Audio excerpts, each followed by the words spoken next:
Welcome into Lion Pride Sports. I'm Andrew Rogers here for another one of our Coaches Editions, and today we are being joined by the women's soccer coach, Coach Dave Musso. Coach, thanks for joining us. Thanks for having me. Great studio. This is awesome. And Coach, one of the biggest storylines in Lindenwood news this week is the transition to the GLVC, and you know that better than anybody else, and I could argue that against any coach here because I know you do, because you are a guy that coached at Quincy for 12 years, and now you're here at Lindenwood. Are you in favor of the move?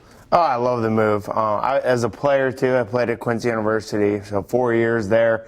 12 as a coach. It's first class. The people who operate it, the tournaments, just the social media, everything, the scheduling. It's fantastic, and the competitiveness is great. But, you know, as far as costs, I mean, we are right in the middle of the conference, so our travel's going to be a lot better. Shorter trips.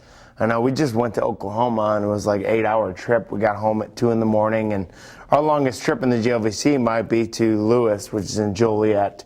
Or Bellarmine. So, I mean, a lot of close trips. Academically, too, it's going to be great because kids are missing less class because of travel, saving money. And then competitively, it's a great conference in all the core sports. I know with women's soccer and men's soccer, I can speak on those. Top to bottom, first class, and it's tough, and it's a really good league, great coaches, and I'm just really thrilled to be back in that league. Mainly, too, because of the travel. It just makes sense. We're right in the middle of everything, and it's great for our student athletes, plus the rivalries. When I'm recruiting players, they know the schools that we're playing against, and that's huge. And I think we're going to build some really good rivalries and competitiveness, and it's a good move. Yeah, from what I've been told, the GLVC is one of the strongest soccer conferences out there. And again, along with the travel, I know that just as well as you do. I traveled with the basketball team for many years, and 9-hour trip to Nebraska Kearney is really, it takes a toll on the body. And talk about that, because that's something that a lot of people don't understand, is a long bus ride like that really does take a toll on your body, and that plays into the match for that week. It does. There's a lot of preparation that goes into these games, and every team's trying to get an edge. And when you're on a bus for 8 hours, it takes a toll on your body. And the next day you try to get up and regenerate a little bit and get your legs going. But mentally, physically, it's a long day. And I mean, we can't practice on that Thursday that we're traveling because they have school. So I know last week we didn't really put ourselves in a good position on Friday because of the travel too. So it didn't help. But then again too, Nebraska Kearney's coming here this weekend, and they have to travel a long time. So hopefully we can take advantage of that. But it'll be nice to make trips to UMSL right across the way, Maryville, McHenry, even Quincy is not too far, and it's going to be a really good move. And more on the lines of Quincy, talk about your story for a moment here. But like you said, you played first and for starters, you went to DeSmet High School here in St. Louis. Then you played at Quincy. You came back and you coached at LU. Then you went to coach at Quincy, and now you're back at LU, which is kind of a funny story. So talk about that for a moment. It's been a great journey. When I graduated in Quincy, I really didn't know what I wanted to do. I was a sport management major. And I wanted to be a teacher, and so I looked at Lindenwood University for grad school to get my master's in teaching, and then teaching certificate in PE. And through that, I worked with Carl Hutter on the men's side, and that was 2004. And we actually won the national championship that year in AIA, and it was a fantastic experience. I learned a lot, and through that journey of a season, I realized this is something I might want to do. So, and then in 2005. Laurie Kaminsky got the head job, and they moved me over to the women's side to help her, and that's where I got into women's soccer, and I'm like, oh, I could do this too. It's just like the men's.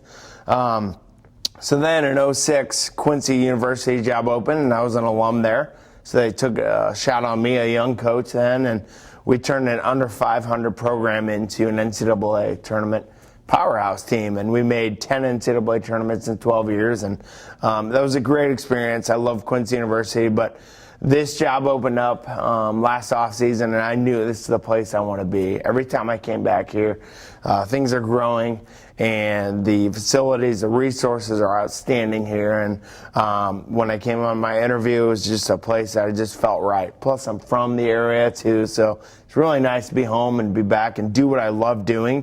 in a place where I grew up. So it was huge. It's been fun. And it's no shock to me that you turned a team around in Quincy after your first coaching experience was winning a championship. So you had to have just that mindset going into everything. Like, okay, we're going to win the championship here, and we're going to keep winning. And that's what started your success story. And that's what you're fighting for this season. 5-5-2 on the season. Let's say that with a little bit more emphasis. 5-5-2. This is a team that went 5-12-1 last year, and you guys have already reached that 5-win mark. Of course, you're not satisfied though. 5 losses in that column as well. You're ready to get away from that 500 and go up in the win column. But when you turn a team around like that, what changes have you made so far in your first year? Well, it all starts with working with the current group. In the offseason, I was able to get here in January and have a good spring season with them and try to shape the team and figure out what pieces do we have and what strengths do we have, and we've really shaped them in the offseason. And then now it's just about continued growth, motivating these players individually, finding roles for these players, and trying to get them to emerge their role as they go. But then it's literally the next game, and we're just trying to keep getting better every week. And if we have some obstacles like injuries, it's next man up, and we just go from there. But definitely 5-5-2.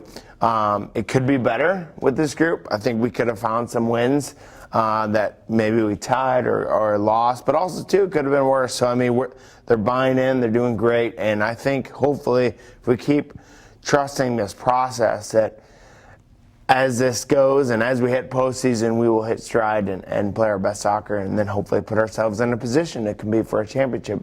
And talking about roles and filling roles, again, when we were talking about injuries, you do have some key injuries on your roster, but you also have a lot of young freshmen stepping up and filling those roles. Who's impressed you the most there? Yeah, well, from the start, Bailey Bologna has been one of our rock-solid center mids. She's a freshman from Kansas City area.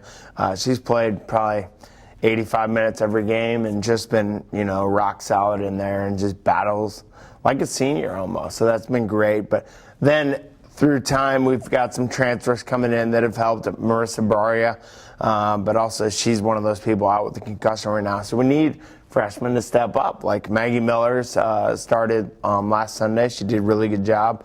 And then Kat Forbeck as well started in the back, and she's done really well too. So you never know when that opportunity is going to come, so you got to be ready. And unfortunately, we had 2 concussions over the last week and a half, and we've needed players to step up. And because there's no excuses, we got to find ways to win these games. And then going into the previous week of play, you guys faced off against the number 17 ranked team in the nation, UCO, and then you played Northeastern State. You fell in a loss to UCO. You got a tie then on the road against Northeastern State. Again, we talked about the travel. We don't need to get into that, but what I do want to get into is that one opponent, that 7-0 loss against UCO. How tough of an opponent and match was that for your team? As we mentioned, I've been in the D2 level for a while, and UCO is national championship level team.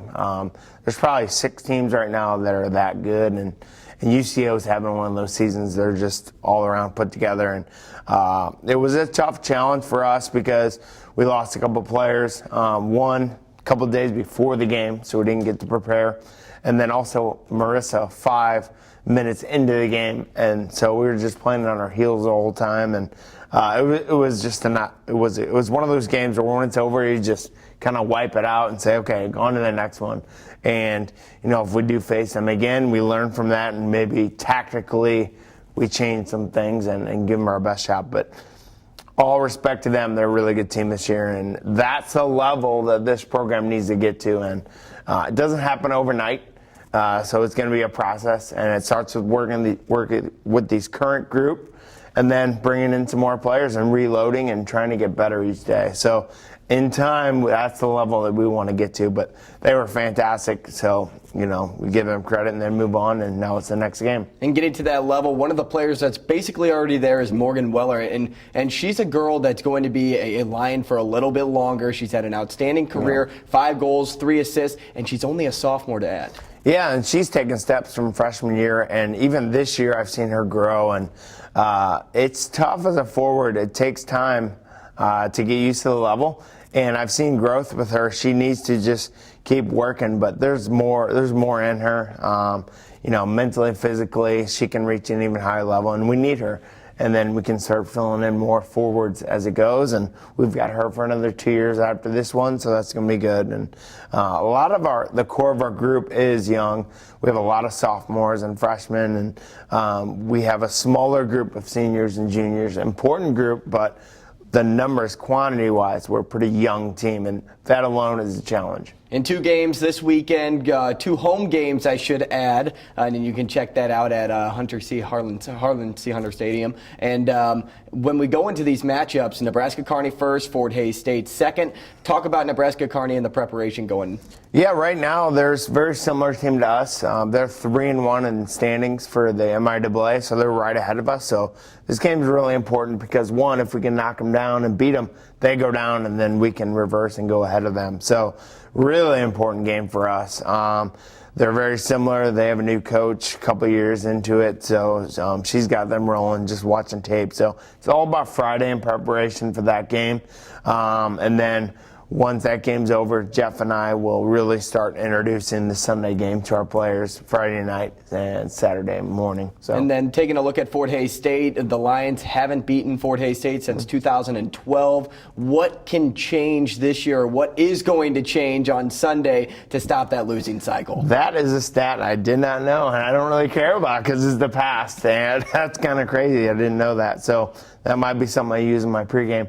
But that's what I'm here for. We'll see. Saturday, we'll look at them and break them down because we're not really looking at them yet. We know they're good. Everybody in this conference is good. It's going to be a competitive game. So, we'll see. We have to play our best soccer to give ourselves a chance to win. And it's really all about ourselves, especially at home, playing our style and our, using our strengths. And then finally, Coach, to end this thing up, what is your favorite part about being a coach here in year one? Head coach, I should say.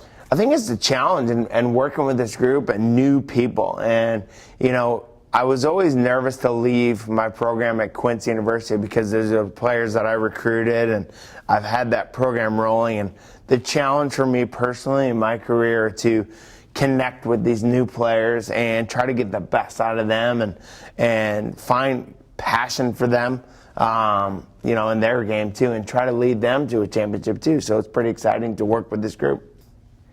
And when we come back, Coach will stay with us, and we are going to talk a little bit about the rest of the season and then what it would be like to see if we made it to the conference tournament and then all the way into the NCAA tournament. You don't want to miss it. Stay tuned here on Lion Pride Sports. I'm Rudy Tempesta. I'm 92 years old. I fought in World War II. Then I came home, worked for the post office for 70 years. I've been getting Meals on Wheels, and I enjoy it. The most important thing about Meals on Wheels is you meet the people, which to me is fantastic. You need people to keep your brain moving. That's what life is about. It's love and having a conversation with people.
Back in here on Lion Pride Sports, here with Coach Musso once again. Coach, the women's soccer coach here, and a guy that is a graduate of Quincy, went here for grad school, went back to Quincy to coach. Now he's here coaching again for the Lindenwood women's soccer team. Again, thanks for being here and sticking some time out for us. Hey, this is great. I love it. I love promoting the program. We got a great thing going on here. Lindenwood Sports is fantastic. All the sports teams here at Lindenwood support each other. Great competition. It's a great place to be. And then as teased, we are going to talk a little bit about what's going on in the rest of the season, going into the conference tournament and the postseason. But for starters, let's get back to that GLVC transition that everyone's seen in Lindenwood storylines and the Lindenwood sports news department. Just talk about what it's going to be like for you, a guy that was in the GLVC, the teams that the Lions will now see going into the GLVC, and who could we possibly rival up against? Yeah. There are going to be a lot of rivals because when I was at Quincy, it seemed like even back in the day, SIUE was our rival, and then Northern Kentucky, and they've now gone. So it was really whoever the best teams were. Wisconsin Parkside, now they're gone. So, but I think right now there's so many competitive teams that it's going to be location too, like Maryville, right across the way. They're very strong too. Maryville, UMSL, McKendree, all those close teams, especially for recruiting. Then you have teams like Quincy. Obviously, for me, that's going to be interesting because that's my old team and where I grew up and all that stuff. So, but they have great programs in Truman State. I mean, there are 16 fantastic teams in this league. And what I love about the soccer schedule is we play everybody once. And that's a huge thing. In the MIAA, we play everybody once. But then there's 3 teams where we play people twice. And playing teams twice in one season and then possibly a postseason, that'd be 3 times. And then if you make an NCAA tournament, that could be 4 times. And that's not a really fun thing to do as far as players playing against other teams. But for us, the schedule's great. 15 teams. You only schedule 2 or 3 out-of-conference games. But the travel's great. We're going to take more day trips, saves money for the school, the university, less class time missed, and then competitively too. I think, making the NCAA tournament, there will be 3 or 4 teams that make the tournament NCAA from the GLVC each year. So if you can finish in the top 4 in that area, just like the MIAA, that's our goal too. But that'll give us a good opportunity to make that tournament every year. And then when you talk about the scheduling and the GLVC, you would know a lot more about the soccer scheduling than me. I mean, I know a little bit, and tell me if this is comparable at all, about the football schedule. You play every team once, but you also have the ability to play some non-conference matchups, some FCS matchups. Do you have the ability now within your scheduling to schedule some Division I matchups? Yeah, we do, but it's different. When you want to make the NCAA tournament, you play your conference games, and then you want to schedule in-region, out-of-conference games because there's different categories to how to get in those regional rankings, and one is out-of-conference and region games. So if we go play SEMO, Southeast Missouri State, and win, it does nothing for us. But if you go play Ferris State in Michigan, who's in the GLIAC, that game really helps us because they're in region and you want head-to-head matchups. They're trying to get in, we're trying to. That's why when we were at Quincy too, we had a good relationship with those Michigan schools like Grand Valley State.